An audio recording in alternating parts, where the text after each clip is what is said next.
यान से बनेगा। कोई नेता आसमान से नहीं आएगा, कोई जमीन के अंदर से निकल कर नहीं आएगा। वजूद से, हमारी सोच और फिक्र से हमारे रसूल की मोहब्बत कम हो जाएगी, नहीं होगी। न भारत से मोहब्बत कम होगी, न मोहम्मद सल्लल्लाहु अलैहि वसल्लम से मोहब्बत। से सवालो, मैं तुमको नाम सुनाता हूं। अब्दुल क़य्यूम अंसारी, मौलाना मजहरुल हक, बिस्मिल अजीमाबाद, सैयद अली इमाम, अब्दुल गफूर, सैयद महमूद, मखफूर अहमद एजाजी, ऐसे बहुत से नाम है। मोदी जी सुन लो, राजद के नेता, हम तुमको बता रहे हैं, तुम्हारी नादानी तुमको नुकसान पहुंचाएगी। 19% जनता की इंसाफ की बात कर रहा हूं। मैं बिहार को अपने बेटे के लिए नहीं आया हूं। मैं बिहार को इसलिए नहीं आया हूं कि हैदराबाद से किसी को लाकर यहां पर इलेक्शन लड़ा दूं की नहीं है, मगर आपकी मौजूदगी हमको इस बात का एक पैगाम देती है कि अल्हम्दुलिल्लाह मिथिलांचल में मजलिस इत्तेहादुल मुस्लिमीन की जमीन बड़ी मजबूत है और आप लोगों की मौजूदगी से इंशाअल्लाह ताला आने वाले विधानसभा में मुझे यकीन है कि मजलिस इत्तेहादुल मुस्लिमीन के उम्मीदवारों को आप अपने वोट से और अपने दुआओं से उसको देकर कामयाब और कामरान करेंगे। अभी आप मोहतरम अख्तर ईमान साहब से सुन रहे थे कि मुख्तलिफ समुदायों ने अपनी अपनी एक सियासी क़ियादत को बना लिया है, और बिहार हो या हमारा पूरा मुल्क हो, अगर हम नजर उठाकर देखेंगे तो पिछले 75 साल से, जब से हमने इस मुल्क को आजाद करवाया, जब से हमने इस मुल्क के संविधान को कबूल किया, और आज तक 18 लोकसभा के इलेक्शन हो गए, बिहार विधानसभा के कई असेंबली के इंतखाबात हो गए। मैं आपको ये बात बता रहा हूं, याद रखिए, भारत की जमहूरियत की, लोकशाही की एक तल्ख हकीकत यह है कि जिसके पास उसका सियासी नेता होगा उसी से इंसाफ किया जाएगा, बल्कि उसी की कदर की जाएगी, उसी को मुकाम दिया जाएगा, उसी को उसका हक दिया जाएगा। अगर आप ये समझेंगे कि हम 19% बिहार में हैं और उसके बावजूद भी हमसे इंसाफ नहीं किया जाता, तो मेरे भाई मुझे एक सच्चाई को कहने दीजिए। ये तल्ख बात जरूर है, मगर सच्चाई ये है कि हम सिर्फ वोट डालने वाले बनकर रह गए, हम शहरी नहीं बन सके। हम सिर्फ चुनाव के वक्त उठकर वोट डालते हैं, उसके बाद हम अपने गांव, अपने शहर, अपना जिला, उसकी तरक्की के बारे में, उसमें स्कूल कॉलेज को लाने के लिए जो सैलाब से जमीन कट जाती है, उस एम्बैंकमेंट का काम करवाने के लिए, हमारे बच्चियों की तालीम को मुकम्मल करवाने के लिए हमारे पास कोई आवाज उठाने वाला नहीं है। और यही वजह है कि हम सिर्फ वोट डालने वाले बन गए। अगर आप शहरी बनेंगे, जब आप शहरी बनेंगे तो आपको अपने हुकूक पूरे आपको मिलेंगे। मगर अफसोस ये है कि हम सिर्फ, कभी हमको कोई आकर एक सेकुलरिज्म की बात कर देता है, हम वोट दे देते हैं। कभी आकर कोई कहेगा कि फिरका परस्ती को शिकस्त दे दीजिए, हम उसको वोट दे देते हैं। मगर बताइए, हमने हर महाज पर, हर इशू के ऊपर, हर मुद्दे के ऊपर आप और हमने मिलकर वोट दिया, बताइए हमने क्या हासिल किया। मेरे अजीज दोस्तों और बुजुर्गों, भारत की पार्लियामेंट में मुसलमानों की आबादी के लिहाज से कम हमारे 50 से 55 MP जीत कर आना चाहिए था। मगर आज भारत की पार्लियामेंट में कितने हैं? 22 या 23 रुकने पार्लिमान है। अगर आज भारत की पार्लियामेंट में 50 से ज्यादा मुस्लिम अराकीन पार्लिमान होते, अगर मजलिस इत्तेहादुल मुस्लिमीन का एक MP नहीं होता, बल्कि मेरे साथ अगर अख्तरुल ईमान और इम्तियाज जलील साहब होते, आप अपने दिलों पर हाथ रखकर मेरी इस बात को सोचिए कि क्या नरेंद्र मोदी ऐसा कानून बनाता जिससे वक्फ की जायदादों को हमसे छीन सकता था क्या? मेरे भाई आप नहीं में जवाब तो जरूर दे देंगे।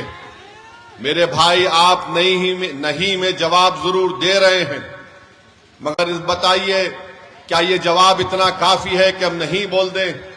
मेरे दोस्तों, हमको और आपको अपना मुहासिबा करना है, एक तब्दीली को पैदा करना है। हमको अपने वोट से अपने नेता को कामयाब करना है।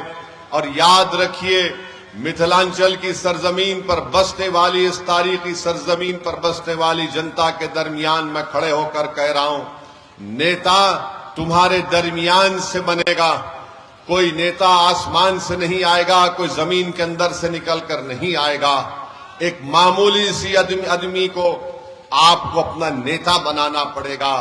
देखो, का नेता है, भूमियारों का नेता है, ईबीसी का नेता है, पसमानदा तबकात का नेता है, मांझी का नेता है, पासवान का नेता है, अरे सबका नेता है। अगर किसी का नेता नहीं है तो बिहार में 19% मुसलमानों का नेता नहीं है। ये सच्चाई है, इसको आपको कबूल करना पड़ेगा। और अगर कोई ये दिमाग में अपनी बात डालकर सोचता है, अरे भाई ये ओवैसी क्या कह रहा है, कैसा हम अपना नेता बनाएंगे? अरे जैसा उन्होंने बनाया वैसा आपको बनाना है। हम भी उन्हीं की तरह इंसान हैं, मगर हम में और उनमें फर्क यह है कि वो अपने नेता को बनाने के लिए, अपनी सियासी लीडरशिप को बनाने के लिए एक हो जाते हैं और एक होकर अपना वोट पूरा उस नेता की कामयाबी के लिए इस्तेमाल करते हैं। और हमारा मामला यह है कि जैसा मजलिस उम्मीदवार खड़ा करेगी तो हम हमारे ताल्लुक से बोलना शुरू कर देंगे, अरे ये हैदराबाद से आया है। हाँ, मैं हैदराबाद से आया हूं, कोई चांद से नहीं आया हूं। और जब आ गया हूं तो कोई माइका लाल मुझे बिहार से नहीं बाहर भिजा सकता। और जहां पर हम आते हैं वहां पर अपनी जमात के परचम को लहराकर जाएंगे इंशाअल्लाह ताला। और अफसोस की बात की है कि इल्जाम लगाने वाले हमारे ही भाई हैं। एक साहब है राजद के, अल्पसंख्यक समाज के कोई नेता उनको बना दिया गया। वो बार बार इतनी मोहब्बत मुझसे करते, नहीं मालूम घर में किसी और से शायद उनको मोहब्बत नहीं मिल रही, हमसे मोहब्बत कर रहे हैं। और बोलते हैं कि वो हैदराबाद से आया है। अरे जनाब, आपका लख्ते जिगर, आपका बेटा अगर आज अल्लाह ने उसको डॉक्टर बनाया तो मेरे मेडिकल कॉलेज में पढ़ाकर बनाया, जब तुमको याद नहीं आया। तुम आज हमको बड़ी बड़ी गाली देते हो। अच्छा वो खुद क्या 2019 में उनका बेटा जेडीयू से टिकट लड़कर नहीं इलेक्शन लड़ा था, मोदी का फोटो लगाकर? जब तुमको सेकुलरिज्म याद नहीं आया, अरे तुम अपनी औलाद के लिए सब कुछ कुर्बान कर दोगे। और मैं बिहार आकर 19% जनता की इंसाफ की बात कर रहा हूं। मैं बिहार को अपने बेटे के लिए नहीं आया हूं। मैं बिहार को इसलिए नहीं आया हूं कि हैदराबाद से किसी को लाकर यहां पर इलेक्शन लड़ा दूं। मैं बिहार को इसलिए नहीं आया हूं कि यहां पर वोट हासिल करके जिस तरह वो हमारे 4 एमएलए अपना जमीर बेचकर बेईमान साबित हुए, वो अपना जमीर बेच देंगे। अरे मैं यहां पर आया हूं तो 19% जनता को एक नेता बनाने के लिए, और ऐसा नेता बनाने के लिए जो ना राजद से डरेगा, ना मोदी से डरेगा, ना नीतीश से डरेगा, बल्कि सिर्फ अल्लाह से डरने वाला होगा। और तुम्हारा मामला यह है कि जब हम नेता की बात करते, सियासी क़ियादत की बात करते, तो तुमको लगता है ना हमारा नेता तो फुला है। अरे तुम्हारा नेता तो लफ्ज मुसलमान बोलने को तैयार नहीं है। तुम्हारा नेता तो लफ्ज मुसलमान बोलने को तैयार नहीं है। ये कब तक ड्रामाबाजी चलेगी? बताइए, ड्रामा कब तक चलेगा? मुसलमान इनको कब याद आता है? चुनाव आ गया, ए भाई हमको वोट दे दो, उसके बाद उसको पलट कर मत पूछो। चुनाव खत्म हो गया, हम खत्म हो गए। चुनाव आया तो देखो जुल्म हो रहा है, आपको दबाया जा रहा है। अरे जब जुल्म हो रहा है, जब दबाया जा रहा है, तो उसका रोकथाम कैसा होगा? उसका सद्देबाब क्या होगा? उसका सद्देबाब यह है कि तुमको लीडर बनना पड़ेगा, तुमको कायद बनना पड़ेगा। मुकद्दर के फैसले तुम तय करोगे कि पटना में जालिम बैठकर तुम्हारे नौजवानों, तुम्हारे मुस्तकबिल का फैसला नहीं करेगा।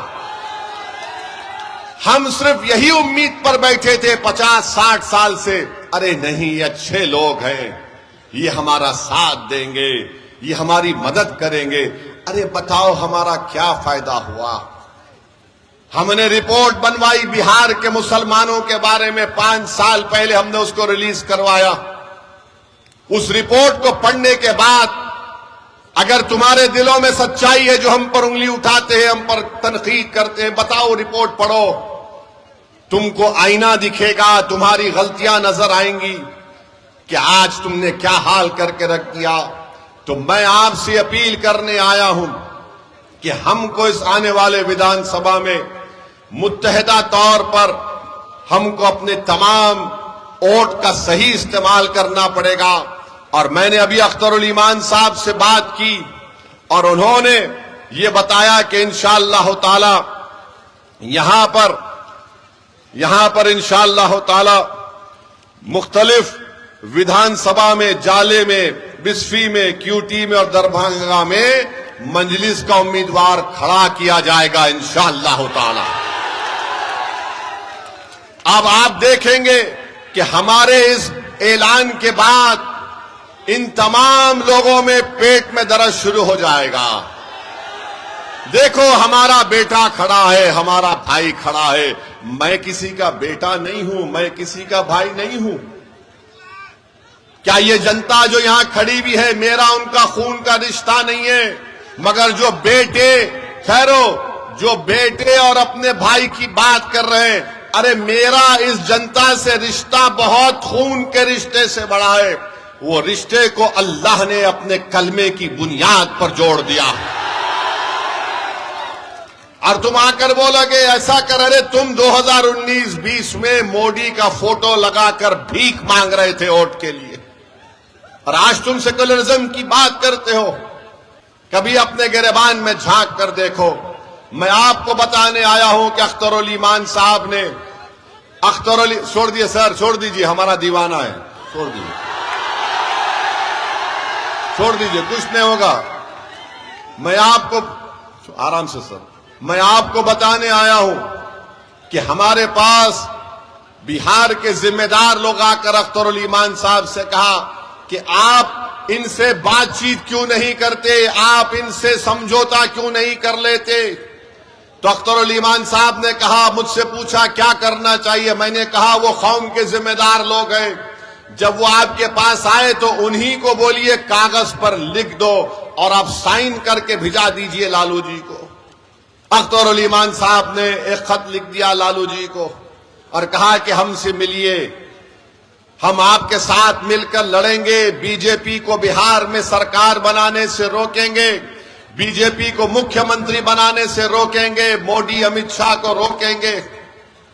फिर उसके बाद उनके बेटे ने कहा कि पिताजी को लेटर आया होगा, मुझे नहीं आया। हमने कहा अख्तर भाई इनको भी लेटर लिख दीजिए। अख्तर भाई ने उनको भी खत लिख दिया, बल्कि ढोल भाजा के साथ ले जाकर घर पे दिया तेजस्वी को, ताकि तुम सुन लो अपने कान से कि हम लिखत दे रहे। अख्तर भाई ने क्या लिखा खत में कि हमको 6 सीट दो। आप जानते हमारे 5 विधायक को आपने कामयाब किया था अल्लाह के फजलो करम से। हमने कहा 6 सीट दे दो। लिख कर दिया अख्तरुल ईमान ने कि हम, अगर आप तुम मुख्यमंत्री बनते तो हमको मंत्री नहीं चाहिए, हमको सिर्फ एक ही काम चाहिए कि फिरका परस्ती का खात्मा करो, आरएसएस को रोको बिहार में और मुसलमानों से इंसाफ करो। अब आप खुद फैसला कर लीजिए इसमें मेरा क्या फायदा है, अख्तरुल ईमान की जात का क्या फायदा है, आदिल हसन का क्या फायदा है। हम में और में एक ही फर्क है, हम कह रहे हैं कि ये हमको चाहिए, उसके बावजूद भी वो हमसे बात करने के लिए तैयार नहीं है। तो बिहार की जनता को मालूम हो गया कि कौन मोदी, अमित शाह और नीतीश कुमार की सरकार दोबारा बनाने से रोकना चाहता है और कौन उसको लाना चाहता है, यह फैसला आपको करना है। और सुन लो तेजस्वी, सुन लो राजद के नेता, हम तुमको बता रहे हैं तुम्हारी नादानी तुमको नुकसान पहुंचाएगी। तुम्हारा गुरूर और तुम्हारा तकब्बुर तुमको कमजोर करके रख देगा इंशाअल्लाह। तुम ये समझ रहे हो कि तुम सब कुछ कर जाओगे, तुम नहीं कर सकते। तुमको अगर बिहार में बीजेपी को रोकना है और बिहार में दोबारा मोदी और नीतीश कुमार की सरकार को अगर रोकना है तो तुमको ओवैसी और अख्तरुल ईमान का हाथ पकड़ना पड़ेगा।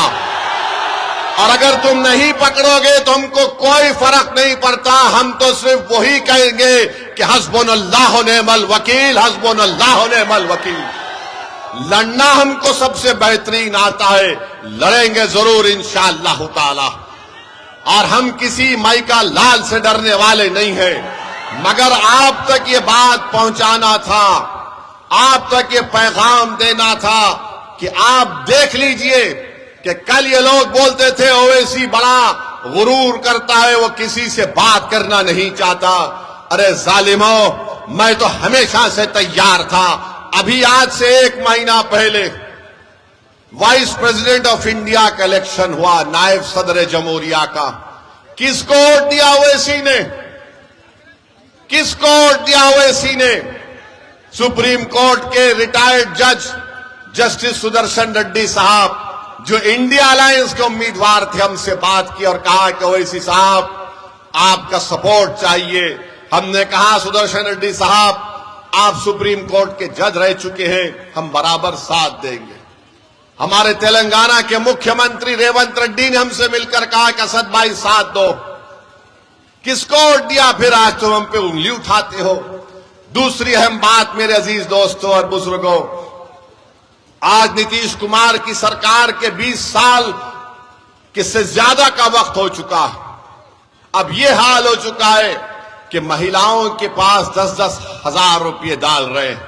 हम ये पूछना चाहते हैं, अगर 7,000 करोड़ का सही इस्तेमाल होता तो क्या दरभंगा में एम्स नहीं बना सकते थे आप?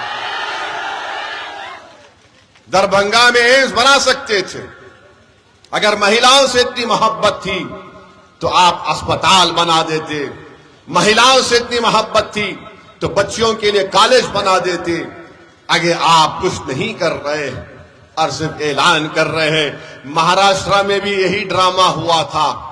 इसी तरह महाराष्ट्र चुनाव से पहले महिलाओं के अकाउंट में पैसे आए। अब फोन कर कर पूछ लो, महाराष्ट्र में कई नाम कम कर दिए गए, बास को पैसे भी नहीं आ रहे। तो मोदी जी लंबा लंबा छोड़ते, आपको मालूम ना, लंबा लंबा छोड़ते। अब मोदी जी ने कह दिया कि भारत की जंग आजादी में आरएसएस ने बड़ा योगदान दिया। भाइयों बहनों, आप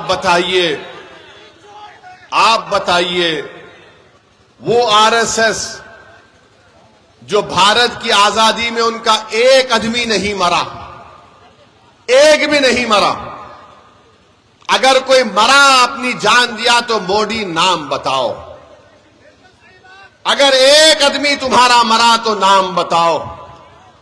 मैं तुमको बिहार में जिन हमारे बुजुर्गों ने जंग आजादी में हिस्सा लिया, सुनो भाजपा आरएसएस वालों, मैं तुमको नाम सुनाता हूं।